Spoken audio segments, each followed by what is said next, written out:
ദുൽഖർ സൽമാൻ്റെ സാന്നിധ്യം കൊണ്ട് ഈ വർഷം ആദ്യം തിയേറ്ററിലെത്തുന്ന മൂവിയാണ് ലോകാബ് ചാപ്റ്റർ 1 ചന്ദ്ര എന്ന് പറയുന്ന ചിത്രം. കല്യാണി പ്രിയദർശനും അതോടൊപ്പം തന്നെ നസ്രീനൊക്കെയാണ് ഈ ഒരു സിനിമയിൽ പ്രധാന താരങ്ങളായിട്ട് വരുന്നത്. ദുൽഖർ സൽമാനും അതുപോലെ ടൊവിനോ തോമസും ഈ ഒരു ചിത്രത്തിൽ ക്യാമിയോ റോളിൽ എത്തുന്നു എന്നുള്ള അപ്ഡേറ്റ് കാര്യങ്ങളെല്ലാം നേരത്തെ തന്നെ വന്നതാണ്. ടൊവിനോൻ്റെ കാര്യം ഏകദേശം ഉറപ്പിച്ചിരിക്കുന്നു. ഡ്യൂക്ക് ഇനി ഈ ഒരു ചിത്രത്തിൽ ഉണ്ടായിരിക്കുമോ എന്നുള്ളതൊക്കെ നമുക്ക് ചിത്രം റിലീസിൻ്റെ ശേഷം മാത്രമേ പറയാൻ വേണ്ടി പറ്റുകയുള്ളൂ.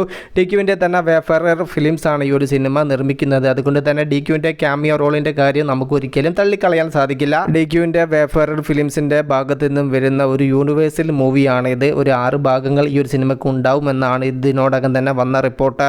രഞ്ജിത്ത് ആദ്യമായിട്ട് സംവിധായകൻ്റെ കുപ്പായം അണിഞ്ഞ രാവണ പ്രഭു എന്ന് പറയുന്ന ചിത്രം വീണ്ടും റിലീസായിട്ട് തിയേറ്ററിൽ എത്താനിരിക്കുന്നു. അതിൻ്റെ അപ്ഡേറ്റ് ആണ് ഇന്ന് സോഷ്യൽ മീഡിയയിൽ കടന്ന് കളിക്കുന്നത്. തിയേറ്ററിൽ വലിയ വിജയം കൈവരിച്ച മൂവി വീണ്ടും തിയേറ്ററിലേക്ക് എത്തുമ്പോൾ റിലീസ് സിനിമകളിലൂടെ ലാലേട്ടൻ ചിത്രങ്ങൾ തിയേറ്ററിൽ വിജയിക്കുന്ന കാഴ്ചയാണല്ലോ കഴിഞ്ഞ ലാലേട്ടൻ്റെ റിലീസ് സിനിമയിലൂടെയും നാം കണ്ടത്. ചോട്ടാ മുംബൈയും ദേവദൂതനും സ്ഫടികവും മണിച്ചിത്രത്തായി എന്നീ സിനിമകളെല്ലാം തിയേറ്ററിൽ വിജയം കൈവരിച്ചതോടുകൂടെ ലാലേട്ടൻ സിനിമകൾ വീണ്ടും റിലീസായിട്ട് തിയേറ്ററിൽ എത്തിക്കൊണ്ടിരിക്കുകയാണ്. ഇനി ഉദയനാണ് താരം, രാവണ പ്രഭു എന്നീ സിനിമകളെല്ലാം തിയേറ്ററിലേക്ക് സജ്ജമായിരിക്കുന്നു. കാത്തിരിക്കൂ സിനിമകളുടെ കൂടുതൽ അപ്ഡേറ്റുകൾക്ക് വേണ്ടിയിട്ട് movie plus media. Okay, by.